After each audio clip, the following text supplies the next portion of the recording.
we're absolutely starting with Will Ospreay defeating Daniel Garcia to retain the AEW International title. That's absolutely what we're going to start off with, because in and about itself, this was a tremendous match. Such a kick-ass match. Where are my notes? The work between them both was awesome, you know, and Garcia showing that he can hang, which is something that a lot of us already knew, but showing that he can hang. And the story here, Will being in the position of the veteran, of the I don't know, what else would you call it? The veteran, the good experienced hand, the world-traveled, well-seasoned, perfectly rounded pro wrestler, you know, the greatest pro wrestler on planet Earth, basically giving Garcia an opportunity, but it's like trying to drag the best out of him too, right? Where Will is offering himself up for offense, egging him in ways to, not as a heel, but to better himself, to come at me, Danny, with everything you got, right? And of course, I forgot to mention that MJF is there at ringside, because in the cold open to Dynamite, Garcia is there, you know, hyping up his match, and he's with Daddy Magic, and then MJF arrives, and he's like, look, you know, yeah, and he's like, we'll talk about the Wembley match coming up, you know, but I'd like to be in your corner tonight. And Garcia goes, that's swell, awesome, I'm down for that. And Matt Menard shakes his hand after once Garcia leaves, and he's like, you've done good by my boy Danny, so thank you, you know, kind of things. So you're swell, you're swell, you're okay in my book. Oh boy, right then and there, it started to smell fishy, you know. No matter how much you want to believe in MJF being the guy who's going to do the right thing, you're like, oh boy, there's a little something going on. Anyway, but so MJF is there at ringside, and he's cheering Garcia on, giving him, you know, hyping him up, giving him the props. You can do it, Danny, you know, so on and so forth. Because meanwhile in the ring, these guys, Ospreay, Garcia, they're dropping each other on their heads. They're going all out, striking, and Garcia is on top of the game here. Like, he studied his tape. He was ready for it, because he's countering the hidden blade. He's countering the Os cutter. Like, Garcia came into this match ready. He was saying, this is the biggest opportunity I had. You know, I can't lose this match. And you felt it. You felt like he was ready and that he was wrestling to the best that he absolutely can. At some point, MJF gets involved. You gotta mute this phone. What are we doing here? At some point, MJF pulls out the Dynamite Diamond ring, hands it to Danny, and he's like, use it. And Garcia at first is not quite sure, but then he gets clobbered by Will. He bounces back, and then MJF starts to insist, do it, and he puts the ring on, and he's like, man, I can't do it. He wants to win this the right way, gives it back to MJF, and as he turns around, because he took too much time contemplating, thinking, can I do this? Should I do this? Etc. He turns around, eats a hidden blade right to the face, like, whomp, just gets completely steamrolled. Like, maybe more like a lawnmower, a weed whacker. He got weed whacked. That's kind of weird. But you know, like straight in the face. Garcia falls, and Ospreay wins. Tremendous match. Look, the match is phenomenal. I thought it was really good. And it's up there for me. I gave this 4.5 stars. This is the kind of shit that Dynamite main events are made of. This is the kind of stuff that keeps you glued to your seat, and then glued so much that you're ready to watch the rest of the overrun because of the tremendous post-match angle that's going to happen. But look, let's get into it then. Garcia's in the ring, and he's upset. He's sad. Like, he's just straight up sad. Can't believe he fucked up, you know. He's mad at himself, and Ospreay consoles him, hits the bricks, you know, does the clap, clap, clap point, but he gets the hell out of Dodge. MJF gets in the ring, and you know, they do the camera mic pickup thing, right? Where you hear them talk, and MJF is going, dude, that's not your fault. That was on me. I'm sorry. He, you know, extends a hand, lifts him up, and kicks him in the nuts. Just a straight kick right in the no-nos, and the crowd instantly turns on MJF. Brilliant stuff. And if only it ended there. MJF decides he's going to teach this kid a lesson. He decides that he's going to show this kid what he's made of, and so he gets on top of him and starts beating him down with the ring savagely. And Garcia bleeds, and it is a fantastic beatdown. And he just goes to town on him, just kicking the absolute shit out of him. Matt Menard runs in to try to save. MJF sees him coming, bonk, decks him with the ring before Menard can get into the ring, so he falls to the floor, and he bleeds. He bleeds like he's, you know, fucking Carrie. Just like it's over his eyes. It is the wildest. It is the wildest blade job I have seen in a while, because you're looking at him and because you legitimately see him and he's like, is he bleeding from the eyes? It's tremendous.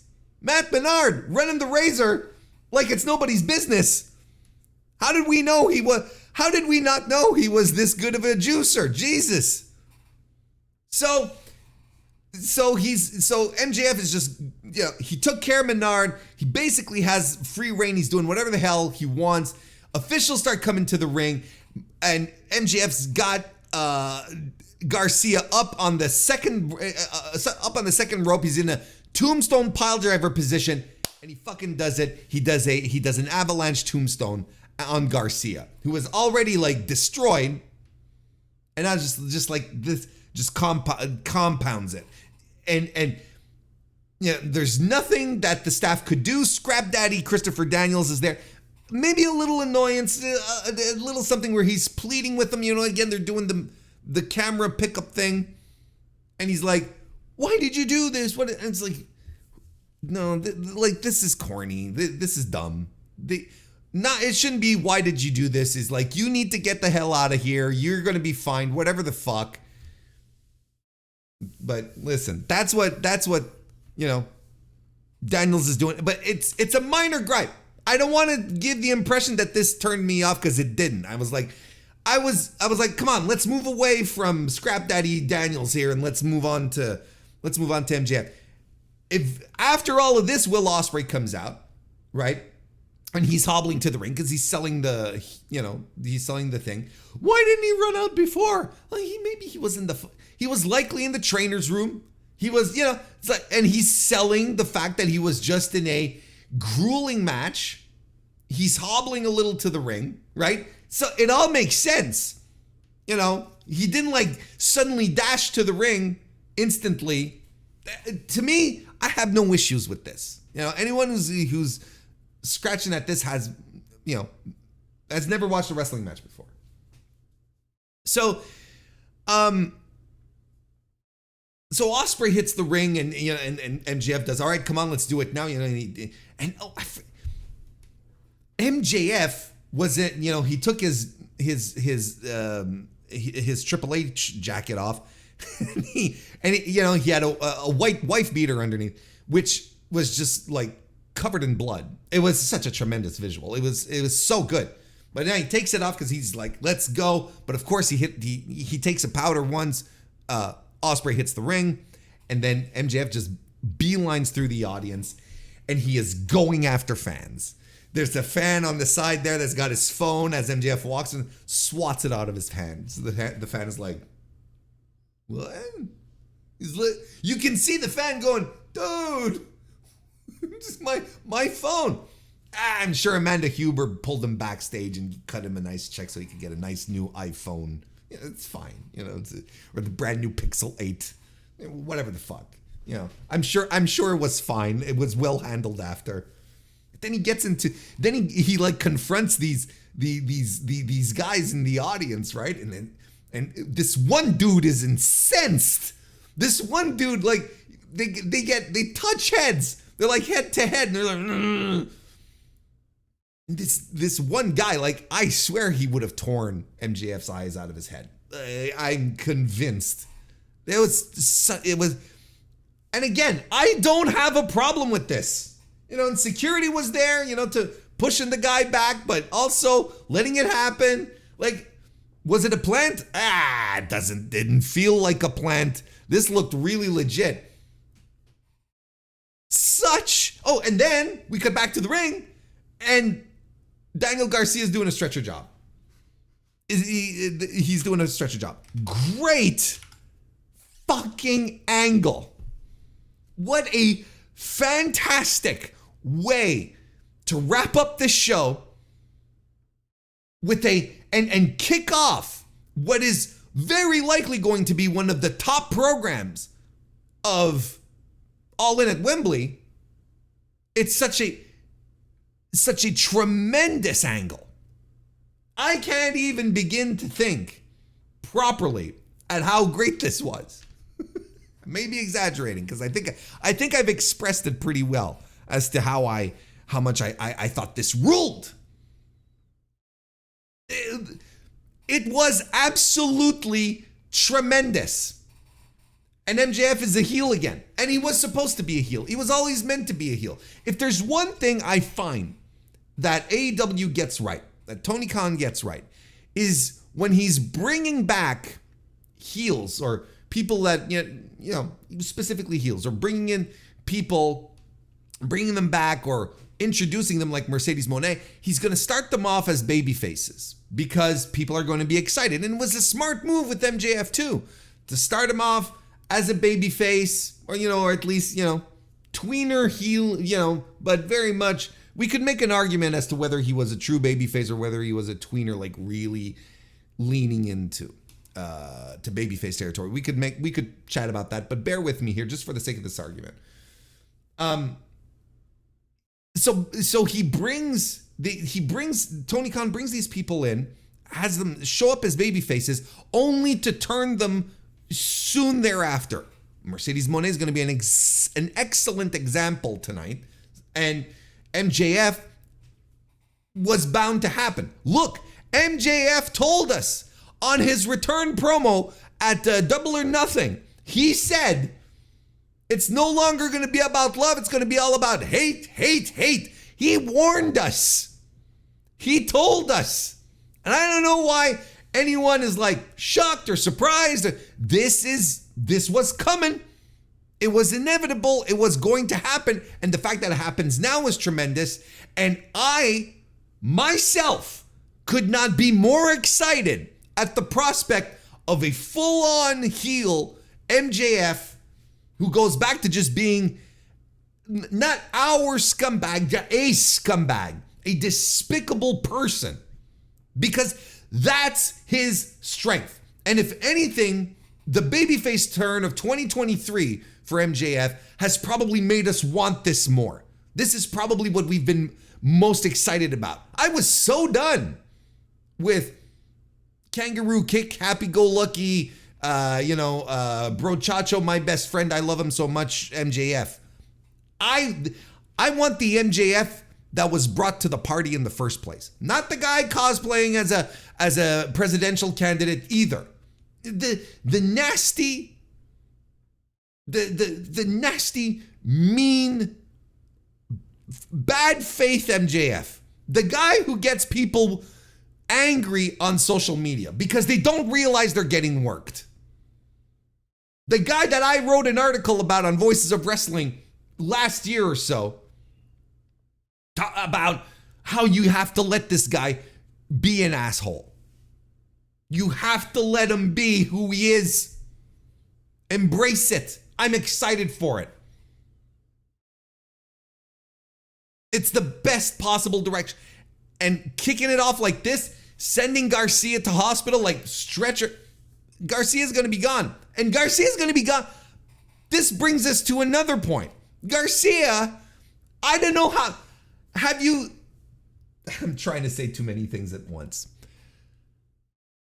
Isn't it interesting? Isn't it curious that Daniel Garcia, in the lead up to this angle, suddenly had rumors being spread about him on the internet about how he met with WWE officials in Toronto, whatever, it doesn't matter, but he met with WWE officials, and his contract is coming up in 2024, and he may have re-signed with AEW, but also he may not have, and when reached out for comment, he's not giving any, he's not responding.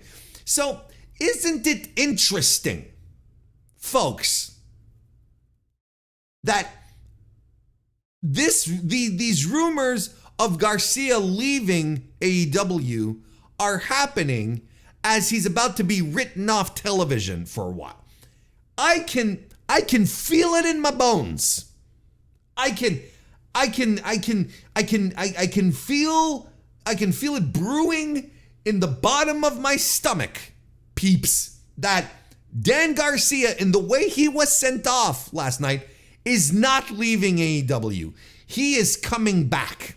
The rumors to me made no sense because he was in the midst of a push that is subtle, that maybe hasn't been like stuffed down your throat, but has been in a push since the Continental Classic ended, where his story is the elevation of Dan Garcia into another lane within the company.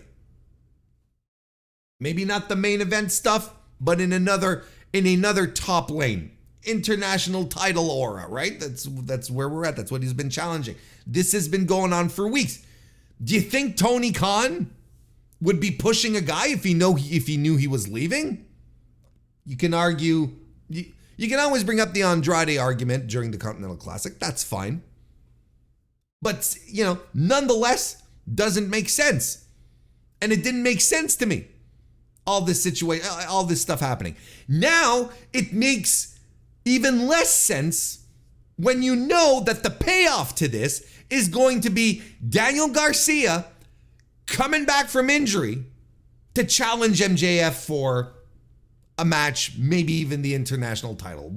We'll cross that. But whenever Daniel Garcia comes back, that dude is a made man. Do you think he wants to head off and hang out in NXT and rejoin his buddy Lexus King and have some matches over there with Lexus King or Ethan Page? Or, of course not.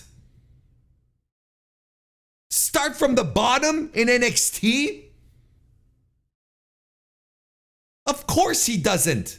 This guy is made now. He comes back to AEW, he is instantly made. And it makes even more sense that these sudden rumors about his possible departure, of his contract renewal, of him allegedly meeting in WWE officials, it's so convenient that this is being leaked now, that it was leaked just a day or two before Garcia got involved in this tremendous angle.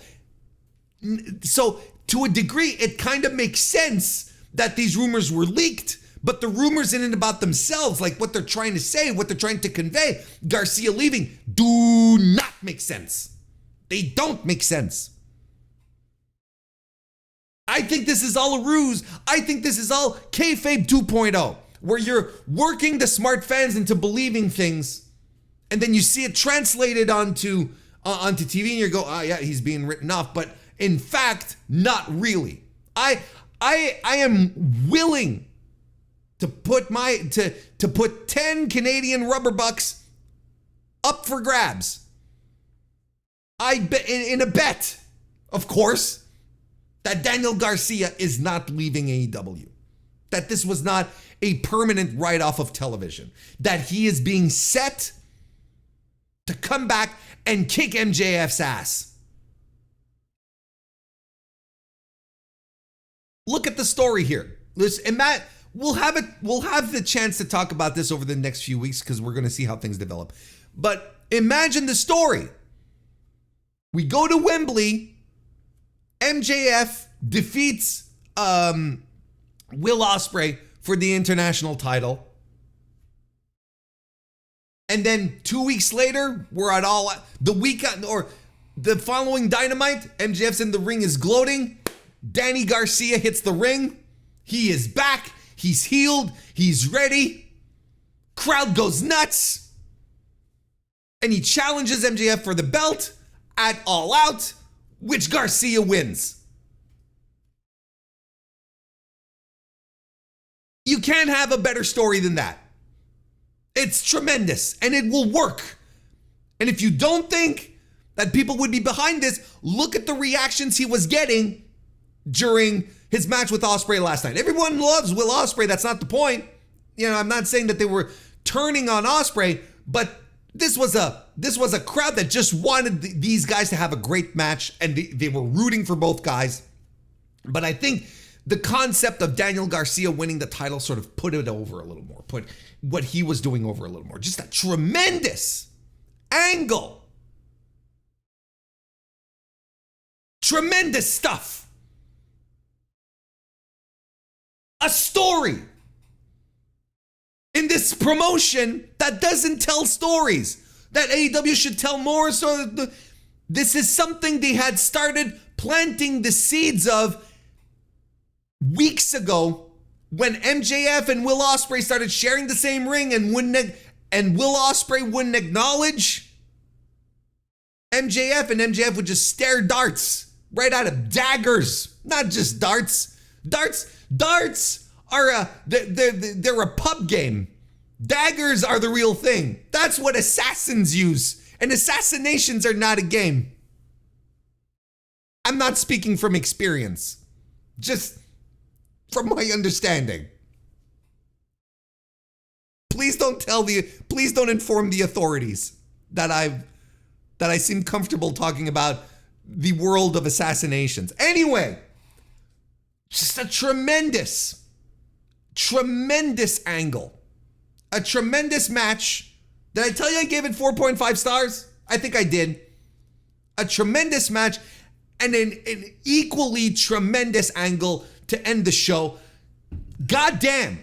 Now I'm hooked. Now I'm like, and you'll notice production put up MJF debuts on Collision this week. I'm like, well, of course, I'm watching Collision. I mean, I always would, but now I'm like, all right, yeah, I absolutely am going to tune into Collision. This shit rules, man. This is tremendous stuff.